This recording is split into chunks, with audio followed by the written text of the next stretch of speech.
Jadi kalau kita lihat amalan-amalan yang melatih kita untuk hati kita tenang, terhubung dengan Allah, dan bisa memohon apapun kepada Allah, amalan itu disebut dengan zikir. Tadi amalan utamanya zikir, mampu mengingatkan kita dengan Allah sehingga kita diingat oleh Allah. Kalau sudah diingat, diberikan kelapangan hati, sehingga mudah mengatasi persoalan. Nanti dengan amalan yang lain, ini, dengan doa, kita akan lihat segala permintaan-permintaan bisa cepat dikabulkan. Bahkan nanti orang yang biasa berlatih doa, nanti ada pasca sholat, ada tuntunan berdoa. Begitu Anda berdoa, kebiasaan itu terbawa dalam kehidupan.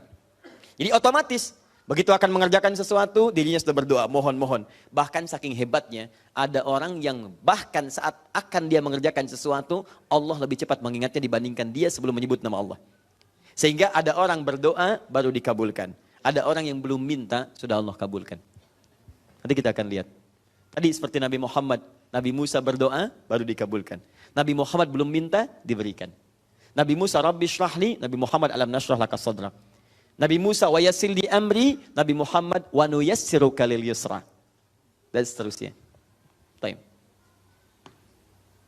Terus ini, salat. Quran surah 20 ayat 14. Salat. Itu juga zikir. Innani anallahu la ilaha illa ana fa'budni wa aqimis salata li dzikri. Allahu akbar. Saya Allah, tidak ada Tuhan selain saya, kata Allah, sembah saya. Jadi kalau orang menyatakan tidak ada Tuhan selain Allah, maka dia komitmen menyembah Allah. Makanya setelah syahadat ada sholat. Itu komitmen menyembah. Jadi kalau orang syahadat gak pernah sholat, ada yang salah dalam syahadatnya. Karena diikat, orang yang menuhankan Allah, maka komitmen menyembah Allah. Ma'budul haq. Jadi disebut Allah itu yang disembah. Allah itu namanya al-ma'bud al-haq. Yang satu-satunya yang disembah. Jadi kalau Anda mengatakan Allah Tuhan saya, tapi nggak pernah menyembah Allah, ada yang salah. Syahadat ditulis di KTP Muslim. Muslim itu patuh, siap menyembah. Tapi tidak pernah sholat. Ada yang salah. Ada yang salah. Yang masuk surga KTP-nya. Ya. Baik, orangnya tidak. Ada persoalan dalam dirinya. Jika memang Allah berkehendak dengan itu semua. Paham ya? Nah, kembalikan teman-teman ke sini. Sholat disebut dengan zikir. Fa'budni, bagaimana cara menyembahmu ya Allah? Wa aqimis salata, tunaikan salat di zikri untuk menyembah, mengingat saya. Salat disebut zikir.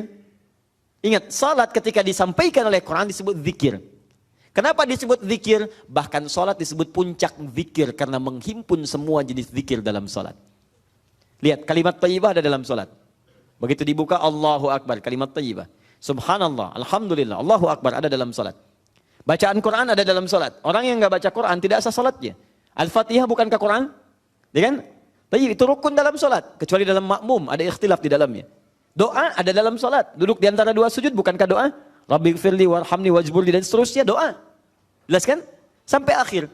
Jadi kalau orang solat, mohon izin, kalau orang solat, kemudian tidak menghasilkan manfaat-manfaat zikir, itu yang harus dievaluasi dalam dirinya.